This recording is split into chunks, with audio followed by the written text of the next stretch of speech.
pendant 3 dimanches, pas forcément les dimanches qui vont suivre, mais pendant 3 dimanches, j'aimerais vous parler de l'homme. Rassurez-vous, mes sœurs, ça vous concerne aussi.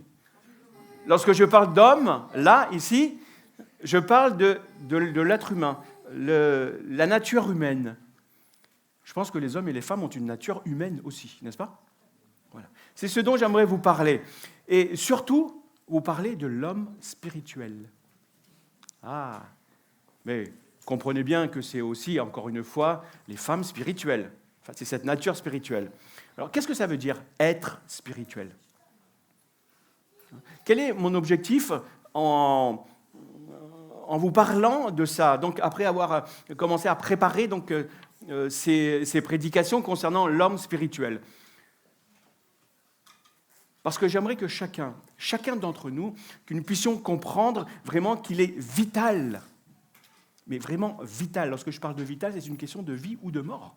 Donc il est vital de mener une vie chrétienne qui soit guidée par l'Esprit. Est-ce que vous prenez conscience de cette importance? Parce que si toi et moi, nous sommes des disciples de Jésus-Christ, des disciples qui ont été transformés par Jésus-Christ, alors vivre et être conduit par l'Esprit, ce n'est pas une option. Ce n'est pas une option, c'est une nécessité. Ensuite, mon désir, avec l'aide de Dieu, que Dieu me conduise par son esprit, c'est que pendant ces quelques dimanches, chacun de nous puissions apprendre à identifier certaines choses en nous, dans notre caractère, dans notre nature, pour nous aider à pouvoir continuer à progresser dans notre vie spirituelle. Vous voulez ou pas ça? Ah, yes. Peu importe là où vous êtes, peu importe ce que vous avez, l'objectif, c'est que vous puissiez identifier ces choses-là. Être éclairé par la parole de Dieu et dire « Ah ben oui, il y a ça, ça, ça, ça, ça ». Ne pas se sentir culpabilisé par ces choses-là. Non, ce n'est pas une condamnation, mais simplement porter un éclairage de façon à ce que vous puissiez dire « Ah, ça, il faut que j'emmène au Seigneur pour que ça soit transformé. » Parce que physiquement, lorsqu'un enfant naît, même si on ne fait pas grand-chose, même s'il ne fait pas grand-chose, le temps passe et l'enfant grandit, n'est-ce pas? Est-ce que vous avez besoin de faire quelque chose pour que les dents d'un enfant poussent? Non. Avec le temps, les années passent, les jours, les semaines passent, et lorsqu'arrive à un moment donné, on souffle une bougie de plus. Parfois, le gâteau est trop petit pour le nombre de bougies qu'il y a dessus. Bon, gloire à Dieu. Mais voilà, mais dans la vie spirituelle, ça ne se passe pas comme ça. Il ne suffit pas d'attendre que les choses se passent et je grandis spirituellement. Grandir spirituellement, il faut le vouloir. Il faut être intentionnel. Ça ne vient pas tout seul, comme ça, avec le temps. Il faut le vouloir. Et je prie que pendant ces quelques dimanches-là, les autres frères, vous aussi, continueront à vous parler de l'action de l'Esprit et tout ce qui est lié à l'Esprit, c'est notre thème, c'est que nous puissions continuer à découvrir et peut-être être attirés sur quelque chose pour pouvoir grandir et continuer à avancer dans notre vie chrétienne. Donc, en fait, c'est de pouvoir aussi vous emmener à être responsable de votre propre croissance. Chacun est devant Dieu responsable de sa propre croissance. Il ne faut pas attendre sur les autres pour grandir. Nous avons besoin les uns des autres pour nous soutenir, pour nous aider à avancer, mais pour grandir, ce sont des choix personnels que je dois faire pour pouvoir grandir. On peut prier pour moi, oui, mais je dois grandir dans ma vie de prière, dans ma relation avec Dieu. Personne ne peut avoir une relation avec Dieu à ma place. Donc, c'est chacun pour soi qui doit se sentir responsable. Et ça, c'est mon objectif. C'est pas, vous savez, je dois grandir en disant oui, je dois grandir, donc je vais m'y engager. Ce ne sont pas juste des paroles qu'il faut dire. Il y a une action qui doit être posée. Il y a des choix, il y a quelque chose à faire pour pouvoir avancer. Ce n'est pas juste une belle idée comme cela. C'est une décision. Et que chacun, j'espère, à la suite de tout ça, puisse se dire « Ok, maintenant, Saint-Esprit, toi qui habites en moi, je veux m'associer avec toi, je veux collaborer avec toi pour faire ce travail. Parce que toi, tu fais ta part, mais si je ne fais pas ma part, il y a beaucoup de choses qui ne se feront pas dans ma vie, spirituellement. Alors, je veux collaborer avec toi. » Donc, c'est ça. Comment participer avec le Saint-Esprit et collaborer pour pouvoir grandir? Et puis finalement, l'objectif, depuis quelques dimanches on le fait, c'est de vous aider aussi à développer en vous ce que j'appelle les valeurs chrétiennes. En fait, sous ce mot de valeur, je mets plutôt les traits de caractère du chrétien. C'est-à-dire la vérité, la bonté, la justice, l'intégrité, toutes ces choses-là qui sont des valeurs et qui doivent faire partie de notre caractère, eh bien, que cela puisse développer, c'est cela le caractère d'un enfant de Dieu, n'est-ce pas? Et Jésus nous a donné le modèle, parce que mon but, ce n'est pas simplement que vous fassiez une liste, tac, tac, tac, tac, tac, tac, voilà, ce sont ces valeurs-là que je dois avoir, etc., etc., etc. Non, que chacun puisse agir concrètement pour soi-même afin de progresser dans son caractère, que son caractère puisse développer. Parce que vous n'allez pas pouvoir faire développer mon caractère à moi. Vous allez peut-être pouvoir participer. Le Saint-Esprit peut vous utiliser pour ça. Et un exemple que le Saint-Esprit peut utiliser pour travailler mon caractère, c'est la patience. Le Saint-Esprit peut vous utiliser pour titiller ma patience, par exemple. Vous voyez? Enfin, quand je vous dis vous, ça peut être tout le monde. Donc voilà. Le Saint-Esprit utilise les uns et les autres, mais c'est moi qui dois travailler avec l'action du Saint-Esprit dans ma vie. Il ne suffit pas juste de dire « Seigneur, voilà, je veux que mon caractère change, je sais ce que je vise, mais voilà, je veux participer. » Donc que chacun se sente personnellement concerné, être responsable et puisse participer avec l'aide du Saint-Esprit, parce que ce caractère, il ne va pas grandir de façon automatique. Parce que regardez les enfants. Tout enfant, vous avez tous déjà vu des enfants. Est-ce que les enfants apprennent à dire merci de façon très naturelle? Non? Oui? Oui? Qui c'est qui a dit oui? Eh bien, les enfants, non, n'apprennent pas à dire merci comme ça, automatiquement. Tout le monde sait qu'il faut leur apprendre. Et d'ailleurs, il faut leur apprendre, les répéter. Et parfois, ils disent non, tu dois dire merci, etc. Jusqu'à ce que ça devienne partie intégrante de sa nature. Voilà comment le Saint-Esprit agit. Et voilà, c'est ça. Ce n'est pas quelque chose qui est naturel, même si on le sait. Donc, il faut agir intentionnellement pour faire croître ces graines qui sont semées en nous. Et ce que je veux semer. Donc, toutes ces belles choses de la parole de Dieu, tous ces traits de caractère, l'intégrité, l'amour, l'humilité, la capacité à pardonner, ce n'est pas naturel chez nous. Donc, tout ça, ça fait partie que l'Esprit va transformer en nous. C'est le fruit de l'Esprit qui va se diffuser dans différents aspects en nous. Mais ça, tout comme un fruit, permettez-moi ce terme, ça se cultive. Ça se cultive. Il faut des actes concrets qui montrent, oui, que je suis en train de vivre cela, oui, qu'il y a une transformation au moins. Ça doit être visible. Le fruit, c'est ça, c'est le résultat visible d'une action. Ma collaboration avec le Saint-Esprit. Voilà. C'est ça que l'on appelle souvent un processus culturel dans la vie chrétienne. Cultiver les fruits de l'Esprit. Et pour explorer ce sujet, on va lire ensemble, vous savez où est-ce que Paul parle de ça, de l'homme spirituel ? Dans le livre d'Apocalypse? Non, c'est pas Paul qui a écrit l'Apocalypse. Non. Où?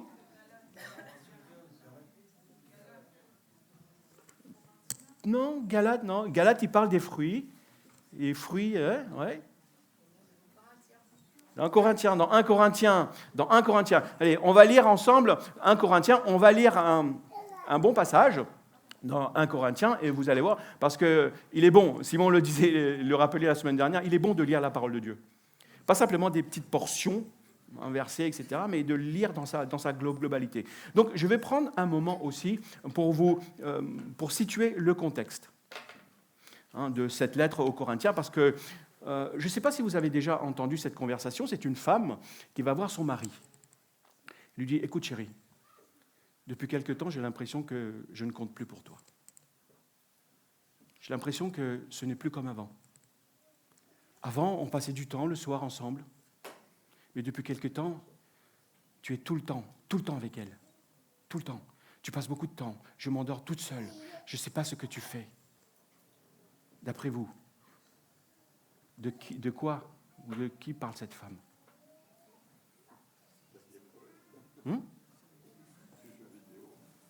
Jeux vidéo. Ça peut être quoi? La télé. Quoi d'autre? Le sport, le téléphone, les réseaux sociaux. Vous savez pourquoi vous avez ces multiples réponses? Parce que vous n'avez pas le contexte. En fait, la femme était en train de parler de leur petite fille qui venait d'avoir. Il était émerveillé devant sa petite fille et il passait beaucoup de temps le soir à la regarder, à l'admirer, jusqu'à ce qu'elle s'endorme, etc. Tant qu'on n'a pas le contexte de quelque chose, on peut s'imaginer beaucoup, même si on a des éléments. Voilà pourquoi je vais vous parler du contexte, d'abord, de cette lettre aux Corinthiens, pour que vous puissiez comprendre pourquoi Paul dit telle ou telle chose, et comprendre aussi les Corinthiens. Donc je vais prendre un petit moment pour vous situer le contexte de cette lettre. Donc, ensuite, on va découvrir ensemble 3 types d'hommes. Tu peux me le lancer, cher ami? 3 types d'hommes, 3 types de personnes dont Paul parle. Vous les connaissez dans ces passages? Allez, dites-le-moi.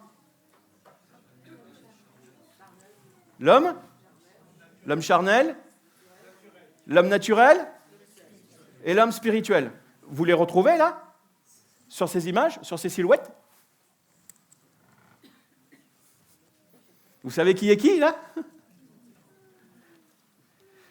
Donc pourquoi? Parce que cela va nous aider à mieux distinguer l'homme spirituel et à faire justement la différence entre spirituel, être spirituel, et tout simplement avoir une spiritualité chrétienne. Fréquenter les églises, élever la voix, prier, tout ça, ça ne peut s'arrêter qu'à une spiritualité chrétienne. Alors que Paul ne nous parle pas de spiritualité chrétienne, il nous parle d'homme spirituel. Et faire la différence entre tout ça. Pourquoi? Parce que, soyons honnêtes, on se fait parfois avoir, tous, par une pseudo-spiritualité qui n'a rien à voir avec ce que la Bible dit. Donc, depuis quelque temps, on parle donc de progresser dans notre vie chrétienne. Donc, je ne peux pas vous parler, on ne peut pas vous enseigner sur la croissance spirituelle sans vous expliquer ce que c'est concrètement, comment les choses se passent à l'intérieur, vivre selon l'esprit. Je ne peux pas simplement vous dire « changez de vie, grandissez, vous devez prendre votre responsabilité comme au début, etc. etc. » Vivez comme un chrétien qui est conduit par l'esprit sans vous rappeler ce qui a déjà été fait à l'intérieur de vous et comment les choses se passent. Le vrai changement dans l'esprit et en vérité, c'est ça que je vous inviterai à voir et à prendre en considération. Et donc, il est crucial de comprendre comment ça fonctionne. Et j'ai une bonne nouvelle pour vous. La Bible parle de tout ça. Eh oui, je ne vais pas les inventer. Je ne vais pas dire des choses en fonction de mon esprit, simplement ce que la Bible dit. Et les adapter à notre situation, à notre contexte, etc. Donc, on va lire ensemble. Donc ça, c'était la question qui va nous conduire pendant ça. Quel type d'homme es-tu? Bon, encore une fois, mes sœurs, sentez-vous concernés. Quel type d'homme êtes-vous? Donc, on va lire donc 1 Corinthiens à partir du chapitre 2, à partir du verset 9. OK. Et vous voyez de qui je vais parler aujourd'hui. Je ne vais pas parler des 3 aujourd'hui, je ne vais en parler que d'un seul. Donc, les 2 autres dimanches, je parlerai des autres. Donc, Paul commence comme cela. Mais, comme il est écrit, ce sont des choses que l'œil n'a point vues, que l'oreille n'a point entendues. Je ne vous l'ai pas mis, en fait. Voilà, donc aujourd'hui, je vais parler de l'homme. J'ai été gentil de parler de l'homme naturel, parce que j'aurais pu prendre le texte, une autre traduction, qui est l'homme animal. Donc voilà. Voilà ce que Paul dit. Donc, mais comme il est écrit, ce sont des choses que l'œil n'a point vues, que l'oreille n'a point entendues, et qui ne sont point montées au cœur de l'homme, des choses que Dieu a préparées pour ceux qui l'aiment. Dieu nous les a révélées par l'Esprit. Car l'Esprit sonde tout, même les profondeurs de Dieu. Qui donc, parmi les hommes, connaît les choses de l'homme, si ce n'est l'Esprit de l'homme qui est en lui? De même, personne ne connaît les choses de Dieu, si ce n'est l'Esprit de Dieu. Or, nous n'avons pas reçu l'Esprit du monde, mais l'Esprit qui vient de Dieu, afin que nous connaissions les choses que Dieu nous a données par grâce. Et nous en parlons, non avec des discours qu'enseigne la sagesse humaine, mais avec ceux qu'enseigne l'Esprit, employant un langage spirituel pour les choses spirituelles. Mais l'homme naturel, ou l'homme animal, n'accepte pas les choses de l'Esprit de Dieu. Pourquoi ? Car elles sont une folie pour lui. Et il ne peut les connaître. Pourquoi ? Parce que c'est spirituellement qu'on en juge. L'homme spirituel, au contraire, juge de tout. Et il n'est lui-même jugé par personne. Car qui a connu la pensée du Seigneur pour l'instruire ? Or, nous avons la pensée de Christ. Et Paul continue au chapitre 3, il dit ceci. Pour moi, frère, donc là, il a parlé de l'homme animal. Maintenant, il dit, pour moi, frère, ce n'est pas comme à des hommes spirituels que je vous ai parlé, mais comme à des hommes charnels. Deuxième catégorie. Comme à des enfants en Christ. Des enfants, ce qui caractérise un enfant, c'est l'immaturité, n'est-ce pas ? Donc, je vous ai donné du lait, voilà pourquoi il leur donne du lait, non de la nourriture solide, car vous ne pouviez pas la supporter. Et vous ne le pouvez pas même à présent, parce que vous êtes encore charnels. En effet, puisqu'il y a parmi vous de la jalousie et des disputes, n'êtes-vous pas charnels et ne marchez-vous pas selon l'homme ? Quand l'un dit « moi je suis de Paul » et un autre « moi d'Apollos », n'êtes-vous pas des hommes ? Qu'est-ce donc qu'Apollos ? Et qu'est-ce que Paul ? Des serviteurs par le moyen desquels vous avez cru, selon que le Seigneur l'a donné à chacun. Amen. Petite parenthèse, ce que Paul est en train de dire là, c'est que parfois, certains pasteurs, volontairement, comme Paul le fait, continuent à nourrir les chrétiens avec du lait spirituel, avec des aliments basiques. Pourquoi ? Parce que les gens ne veulent pas grandir. Non pas que le berger ne soit pas compétent ou qu'il ne sache pas comment faire les choses, mais voilà, le vrai problème, c'est que beaucoup restent volontairement au stade de l'enfance spirituelle, je parle. Mais Jésus, vous savez, quelqu'un a dit, Jésus ne viendra pas chercher et se marier avec une petite fille. Il va se marier avec qui ? Une épouse, avec son épouse. Quelqu'un de mature, une femme en âge de se marier, maturité. Donc l'Église doit impérativement grandir et continuer à grandir tant que l'on est ici-bas. On ne pouvait pas dire, c'est bon, voilà, moi ça fait des années que je suis Dieu, c'est bon quoi, voilà.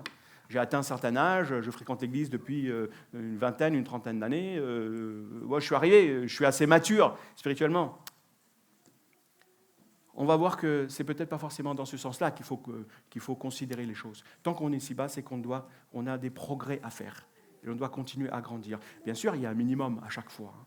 Mais je vais commencer par situer le contexte, afin que vous ne pensiez pas que ça soit, comme tout à l'heure dans mon histoire, soit la télé, soit les réseaux sociaux, soit etc., etc., etc., etc. Donc, situer pour bien comprendre les trois catégories d'hommes dont Paul parle ici. C'est-à-dire l'homme naturel, l'homme charnel et l'homme spirituel. Donc, quand il écrit cette lettre, Paul, il est accompagné de Sosthène. Vous le savez, je vous inviterai à le relire. Il est accompagné de Sosthène. En général, Paul dicte ses lettres. Il a un secrétaire, il dicte ses lettres et la personne écrit. Mais là, il va dire qu'il écrit de ses propres mains, quoi. Il s'adresse à l'Église de Dieu qui est à Corinthe. Donc, à qui il s'adresse ? Aux Corinthiens. Mais il va élargir ce qu'il est en train de dire.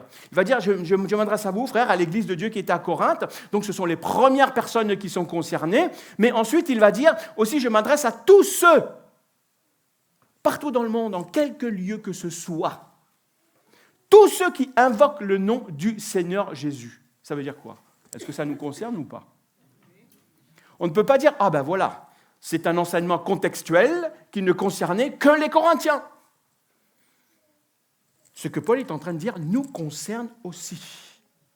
Nous, ici, à Coram Deo. Donc, parce que nous invoquons le nom du Seigneur. Ça veut dire qu'il s'adresse, Paul, s'imaginez, il n'avait même pensé à nous. Le Saint-Esprit a dit, écris, parce qu'il y a Coram Deo un jour qui va venir, et tu verras, ils auront aussi besoin d'entendre cela.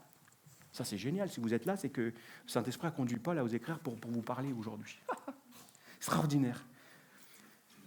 Donc, c'est pour tout le monde. Des chrétiens de tout temps. Personne ne peut se dire, c'est pas pour moi. Voilà pourquoi ce texte a une portée aussi universelle. Alors j'aimerais que tu dises à ton voisin, tu sais ce que le pasteur va prêcher là, ça te concerne.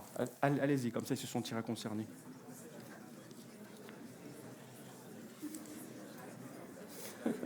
C'est bon? Bon, c'était pour vous, pour redynamiser un peu les choses. Donc alors, qu'est-ce que Paul est en train de dire là? Paul veut donner des repères pratiques, pas simplement une théorie. Il va donner des repères pratiques pour la vie chrétienne.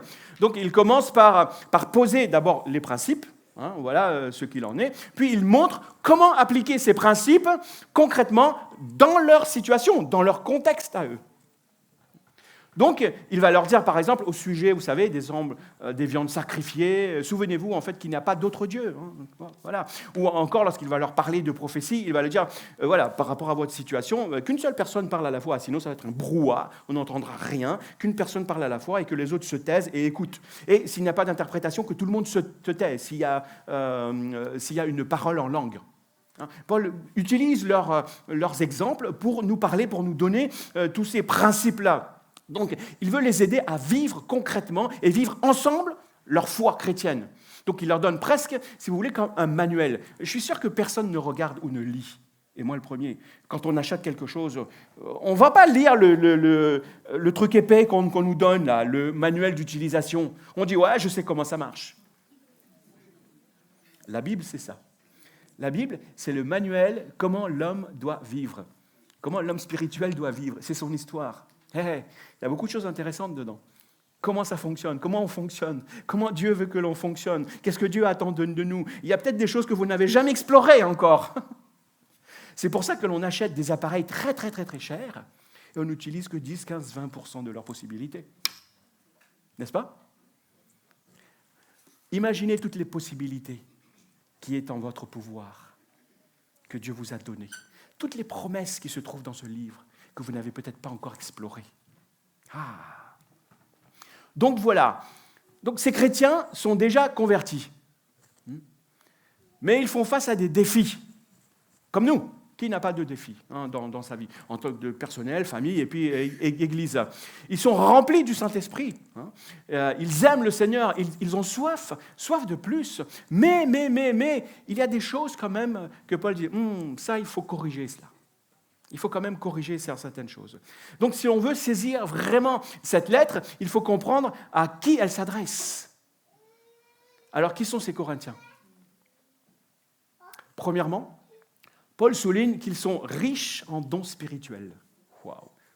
Ça, c'est extraordinaire. Il ne vous manque aucun don, va leur dit Paul. Je rends grâce à Dieu car il ne vous manque aucun don. Coram Deo, est-ce qu'on peut s'identifier à ce que Paul vient de dire ici? Je pense que oui. On a des musiciens, on a des chantres, on a des prédicateurs, des enseignants, des chrétiens qui prient, des chrétiens fervents, des chrétiens qui servent le Seigneur, des chrétiens qui prophétisent. Il y a l'exercice de dons, on a encore à progresser, bien sûr, mais on dirait que Paul est en train de parler de nous quand je me suis dit « Ah, tiens, Paul, tu nous voyais déjà. » Deuxièmement, Paul va leur dire « Vous n'êtes pas des gens spéciaux, mais Dieu vous a choisis. » Donc, regardez parmi vous, il va dire, il n'y a pas beaucoup de puissants ou de riches, mais Dieu vous a choisis. Vous qui êtes des gens simples, c'est-à-dire, vous allez confondre même ceux qui sont sages. Vous n'êtes peut-être pas des gens influents, humainement parlant, mais avec tout ce que vous avez, tout ce que Dieu vous a donné, Dieu va accomplir des grandes choses. Et là, je dis, merci Seigneur, parce que c'est aussi Coram Deo, là. C'est aussi de nous dont on est en train de parler. Troisièmement, il leur parle avec tendresse. Comme à des enfants bien-aimés, parce que ce sont ces enfants spirituels. Il leur rappelle « mes enfants bien-aimés ». Ça veut dire qu'ils ont une place spéciale dans son cœur. Tout comme vous avez une place spéciale dans mon cœur. Et que l'on a une place spéciale dans le cœur de Dieu aussi. Donc il porte vraiment, et il les porte dans la prière. Ensuite, qu'est-ce que Paul, qui sont ces Corinthiens? Il va souligner leur faiblesse de caractère. Ils viennent au culte pour manger, pour faire la fête, pour boire, jusqu'à l'ivresse même. Ils sont remplis de dons, mais ils sont faibles sur le plan du caractère.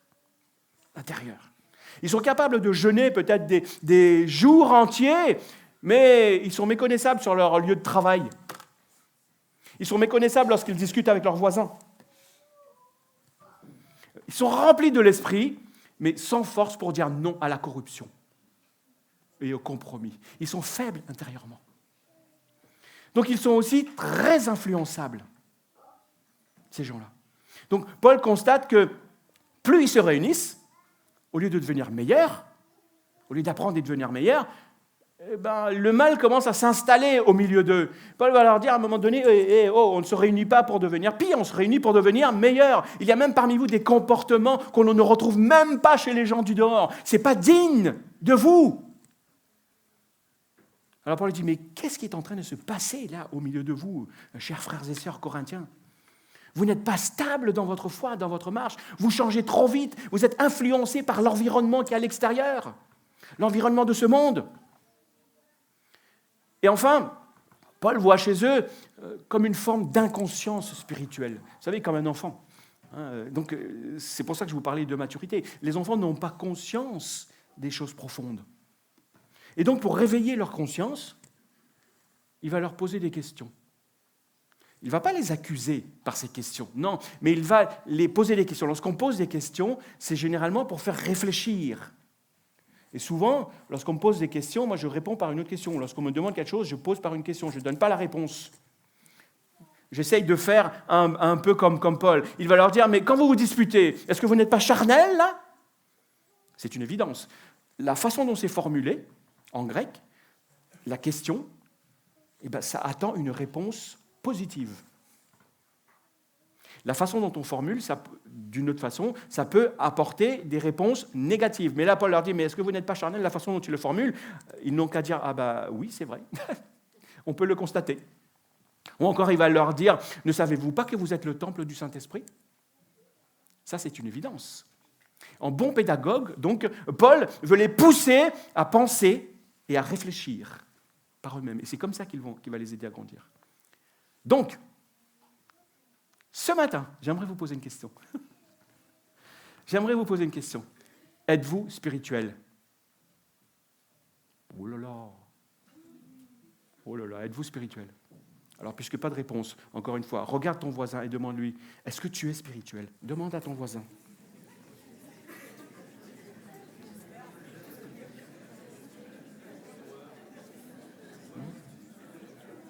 Je ne sais pas ce que votre voisin vous a répondu, mais regarde ce même voisin maintenant et demande-lui, est-ce que moi, tu crois que je suis spirituel ? Ah, ça sera autre chose là, peut-être.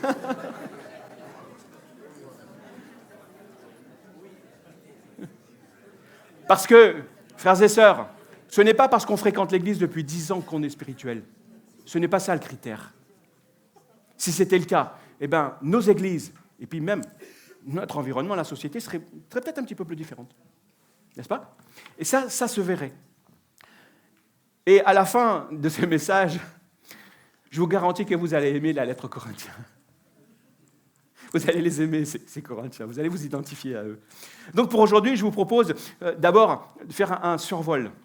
Combien de chapitres il y a dans cette première lettre ? Attendez, je vais regarder. Il y en a 16. Bon, rassurez-vous. Je vais simplement faire un survol des 6 premiers chapitres, en reprenant un verset du chapitre qui résume ce que Paul est en train de dire dans le verset. OK ? Ça va vous donner les grandes idées. Au chapitre 1er, au verset 10, il va leur dire « Vivez tous ensemble en pleine harmonie. Ne laissez pas de division s'introduire entre vous. Soyez parfaitement unis en ayant une même conviction, une même façon de penser. » Ça, c'est le message du premier chapitre. Pourquoi Paul leur dit ça ? Parce qu'il y a des divisions dans l'Église. Et Paul appelle à l'unité, à avoir une même pensée, une même vision, c'est-à-dire tous avancer dans la même direction. Vous savez, vision. Il suffit qu'il y en a 2, ça s'appelle une division. Division, ça veut dire 2. Il suffit qu'il y a 2 visions quelque part, vous avez une division. Voilà pourquoi il nous faut une vision et avancer dans la même direction. Donc certains préféraient les divisions qu'il y avait, entre autres. Certains préféraient Apollos, ils disent « Waouh, il est très éloquent, ce gars, waouh !» D'autres préféraient Paul, ils disent « Oh non, mais c'est notre père spirituel, c'est lui, il les aile. » Puis il y en a d'autres qui préféraient Pierre. Hein. Ils disent « C'est face, attends, lui, il a été avec le Seigneur quand même. Hein. Voilà, il l'a renié, le Seigneur l'a rétabli, attends, oh, waouh !»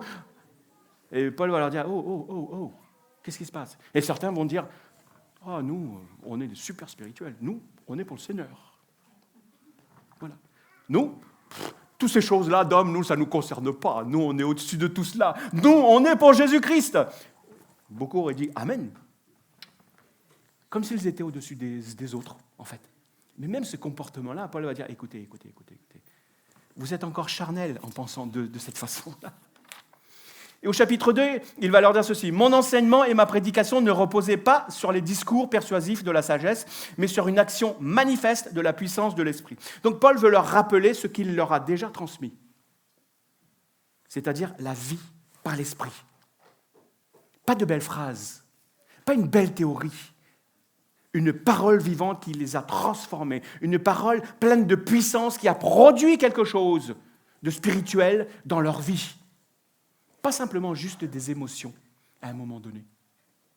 Et au chapitre 3, il va leur dire « Que personne ne mette donc sa fierté dans des hommes, car tout est à vous. » Donc Paul va revenir sur ce qu'il a dit au chapitre 1er. Il leur dit « Mes frères, vous n'avez pas à vous diviser pour des hommes. Nous sommes tous à vous. Dieu nous a donné à vous en tant que don. Dieu nous a envoyés pour vous servir. Tous. Donc, pas la peine de vous dire « moi, je préfère ceci, moi, je préfère cela, moi, je préfère cela. » Et au chapitre 4, « Je vous invite donc à suivre mon exemple, dit Paul, qu'il va redire après, « Soyez mes imitateurs. » Donc, Paul les invite à regarder à sa manière de vivre, à lui, comme modèle. Pourquoi ? Parce qu'ils ne voient pas encore en eux un comportement qui est correct, un bon comportement. Il leur dit « Souvenez-vous de mon exemple quand j'étais parmi vous, et imitez-moi dans mon comportement. » Au chapitre 5, versets 12 et 13, il va leur dire « Est-ce à moi de juger ceux qui vivent en dehors de la famille de Dieu ? Certes non, dit Paul, mais c'est bien à vous de juger ceux qui font partie de votre communauté. Ceux du dehors, c'est Dieu qui va les juger. Mais vous, chassez le méchant du milieu de vous. » Paul est choqué. Paul le parle comme ça parce qu'il est choqué. Un homme couche avec la femme de son père. Et personne ne dit rien. Personne ne dit rien dans l'Église. Tout le monde faisait comme si que, bon, voilà, c'est pas si grave que ça. C'est pas important. Waouh, Paul a dit, mais attendez, même les païens ne font pas ça. Et là, je ne m'adresse pas à des païens, leur dit Paul. Vous êtes dans l'Église. Vous êtes l'Église de Jésus-Christ, vous êtes le temple du Saint-Esprit. Et va leur dire ça après. Vous ne pouvez pas tolérer de telles choses. Vous devez prendre et assumer votre responsabilité. Ça, c'est biblique. C'est comme ça que vous serez conduits par l'Esprit. Et au chapitre 6, il va leur dire « Car vous avez été rachetés justement à un grand prix. Donc, honorez donc le Seigneur, honorez Dieu dans votre corps. » Déjà. Donc, Paul leur rappelle que leur corps, pas leur âme ou leur esprit, non, leur corps est le temple du Saint-Esprit. Il ne leur appartient plus, en fait. Vous avez été rachetés par le sang de Jésus-Christ, va leur dire Paul. Alors, ne souillez pas ce temple. Par les choses que vous pratiquez, les choses que vous regardez, par les choses qui rentrent dans vos oreilles. Ne vous laissez pas corrompre par tout ça. Honorez Dieu, même dans votre corps. Donc il y a 16 chapitres. Encore une fois, comme je vous disais, je ne vais pas tout résumer. Je veux maintenant simplement, très rapidement, qu'on entre dans ce sujet de l'homme spirituel. Très rapidement. Quand je dis l'homme spirituel, quel écho ça fait chez vous ? Alors ? Est-ce que vous vous considérez maintenant comme spirituel après toutes les questions que je vous ai posées ? Après ce que l'on a vu chez les Corinthiens ? Donc c'est la question que l'on va essayer de voir pendant ces quelques dimanches. Donc ce que Dieu attend en fait d'une personne spirituelle. Qu'est-ce que Dieu attend ? Ça c'est le sujet. Mais j'aimerais quand même, avant ça, dire une chose très importante. Très très importante. C'est que si vous n'êtes pas spirituel, vous ne pourrez pas agir ni produire du fruit pour le royaume de Dieu. Vous n'aurez pas d'impact. Ça, c'est logique. Donc, Rappelez-vous, les disciples, ils ont dû attendre combien de temps entre le moment où Jésus leur a dit voilà, je m'en vais au Père, allez attendre un certain temps avant que je vous envoie l'Esprit, avant de commencer leur mission. Combien de temps ils ont dû attendre? Entre l'ascension, donc,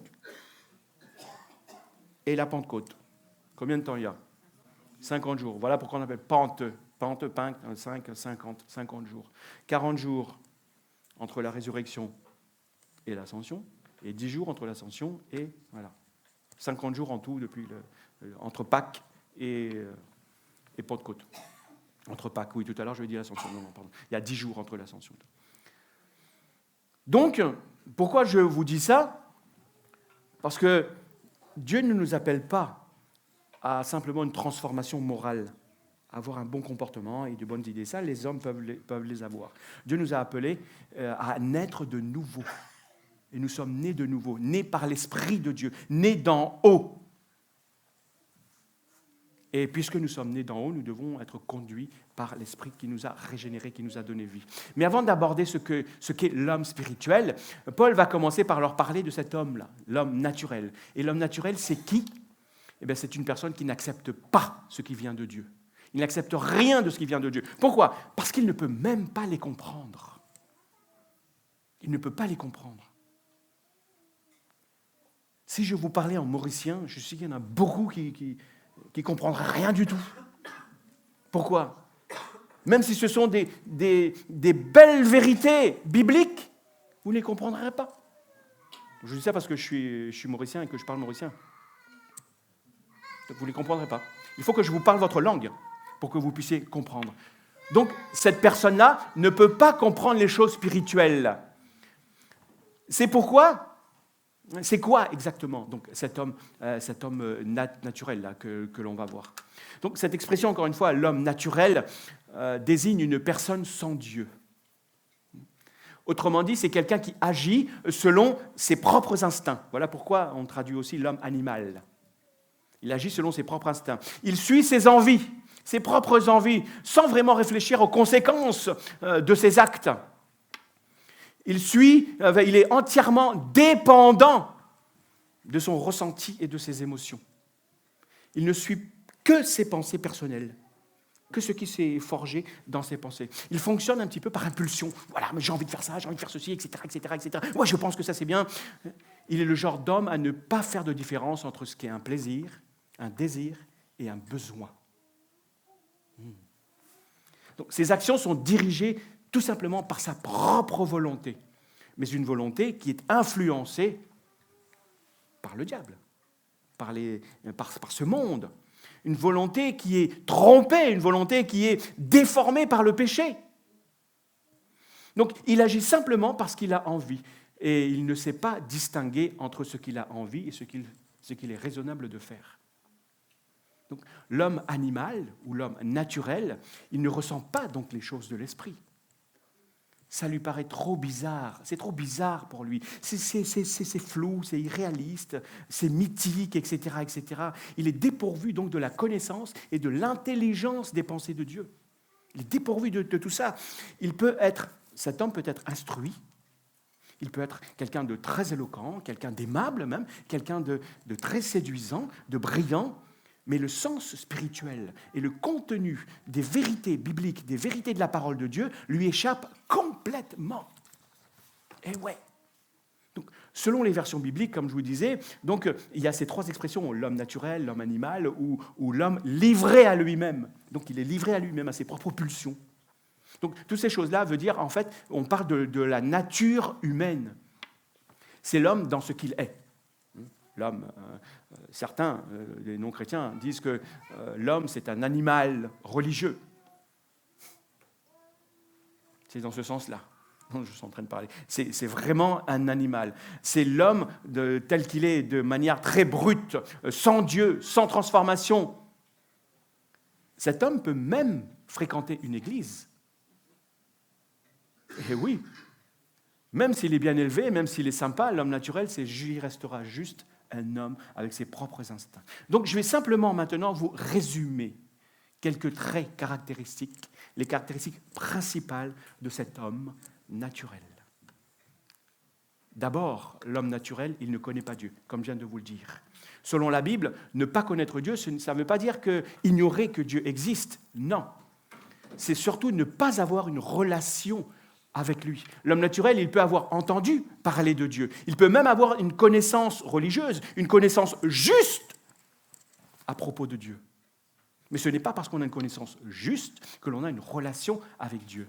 Il peut être, encore une fois, fidèle à l'Église, mais il ne connaît pas Dieu. Il n'a aucun lien, aucune communion avec Dieu. Là, je ne parle pas du fait de prier quand ça ne va pas. Il peut très bien, à la limite, se mettre à prier lorsqu'il a un problème. Il peut même se mettre à écouter de la musique chrétienne à la maison. Je parle d'une véritable relation authentique avec Dieu. Ça, il ne l'a pas. L'homme naturel ne connaît pas Dieu. Ensuite, ses désirs dominent ses choix. Sans relation avec Dieu, que pensez-vous? Par quoi il est conduit? Il agit par ses propres pulsions, comme un animal. Quand il veut quelque chose, il y va directement, sans penser aux conséquences. Vous savez, quand vous regardez les animaux, ils ne vont pas aller se cacher pour faire pipi. Je vous donne juste cet exemple. Donc, c'est le désir qui domine. Et vous seriez choqués, je suis sûr, si je vous racontais tout ce que cet homme naturel, cet homme animal, est capable de faire comme bêtise. Je pense que, en fait, vous le connaissez tous, cet homme-là, ce type d'homme-là. Pourquoi? Parce que je suis sûr que vous avez tous été, au moins à un moment donné, cet homme-là. Du moins, quand je dis à un moment, pour ceux qui ont été transformés. Si vous n'êtes pas transformés, voilà l'homme que vous êtes. L'homme naturel, il fait ce qu'il a envie de faire. C'est pourquoi, lorsque vous regardez dans la société, il y a tant de vols, tant d'agressions, tant de viols, tant de calomnies, tant de violences, tous ces genres de choses-là, tant d'abus dans ce monde. Il n'a pas la maîtrise de lui-même. Il est contrôlé par ses pulsions, il est esclave de ses propres désirs. Ensuite, il ne distingue pas, comme je vous le disais, plaisir, désir et besoin. Ces trois mots sont différents. Certains me disent c'est la même chose, ils les confondent. Mais non, ces trois mots sont complètement différents. Dieu donnera toujours à ses enfants leurs besoins. Comme des parents donnent des besoins à leurs enfants. Ils pourvoient aux besoins de leurs enfants. Mais si vous avez des désirs, présentez-les à Dieu. Présentez-les à Dieu, il n'y a aucun souci à ça. Mais que ces désirs ne servent pas à satisfaire ta propre convoitise charnelle. Parce qu'à ce moment-là, ils te conduiront nulle part, ces désirs. Nulle part. Dieu veut effectivement que l'on soit dans la joie, que l'on connaisse la joie, que l'on éprouve du plaisir en faisant telle et telle chose. Mais ce qu'il veut, c'est qu'il veut être la source de tout cela. Il veut être la source de notre joie, la source de notre plaisir, la source de notre réjouissance. Prenons plaisir, mais plaisir en Dieu, en faisant ce qui convient devant lui, ce qui est agréable. L'homme naturel, lui, il transforme ses plaisirs et ses désirs en besoins. Permettez-moi ce pléonasme. Un besoin, c'est quoi? C'est quelque chose dont on a besoin. Bon, ça, vous allez le retenir, ça. Oui, un besoin, c'est quelque chose de vital, effectivement. C'est quelque chose de nécessaire.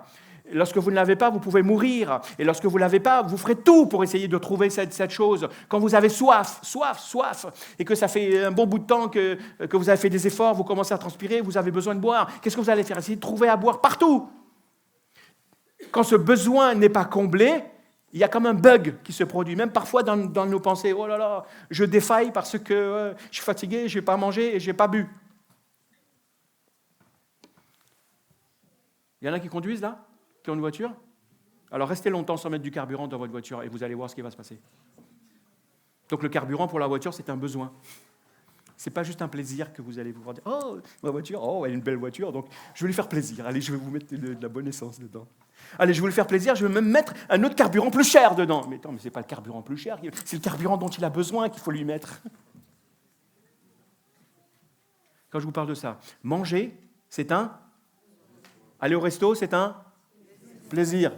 Donc vous voyez ce que je suis en train de dire. Boire de l'eau, c'est un... Boire du coca, c'est un? Avoir un téléphone pour téléphoner, c'est un? Avoir l'iPhone 16, c'est un?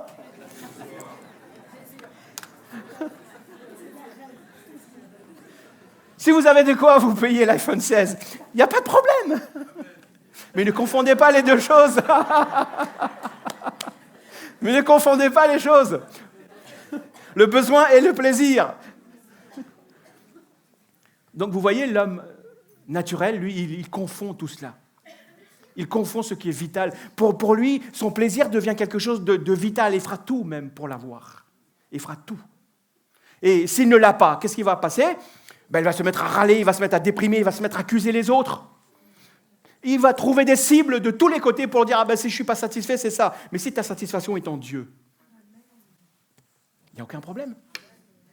Et Dieu satisfera toujours tes besoins, tes désirs aussi. Et il fera en sorte que tu prennes plaisir en lui. Donc, l'homme naturel, il vit donc en fonction de ses plaisirs, comme si c'était vital. Donc, il est un peu comme un poisson que l'on va sortir de l'eau, vous savez. Donc, il est sans Dieu. Il est comme le poisson quand on le sort de l'eau. Il va continuer toujours à... Mais il est en train de mourir à petit feu. Lui ne se rend pas compte de ça, l'homme naturel. Il est déconnecté de sa source. Il n'est plus dans l'environnement pour lequel il a été créé au départ. Quatrièmement, ce qui sort de sa bouche est dégradant. C'est ça, l'homme naturel. Ce qui sort de lui le rend impur. Et Jésus disait, ce n'est pas ce qui entre dans l'homme qui le rend impur. C'est quoi? C'est ce qui sort de l'homme qui le souille et qui est impur. Et Paul va plus loin. Il va dire, vous savez ce que c'est qu'il y a dans le cœur de l'homme et qui sort? Et Paul va les nommer. L'impudicité, l'idolâtrie, le vol, etc., etc., etc., etc. L'homme naturel, il rumine dans son cœur, il rumine dans ses pensées des choses impures, des choses dégradantes. Ça tourne en rond dans sa tête jusqu'à arriver à un moment donné, ça produit le fruit, le mauvais fruit. C'est exactement comme le fameux poisson dont on a tiré là. Vous savez, vous avez déjà entendu dire ça, ça fait des années et des siècles qu'on lance des hameçons avec un verre dessus pour attraper les poissons. Il n'y en a pas eu un qui a eu l'idée d'aller dire à ses copains, écoute, c'est un piège.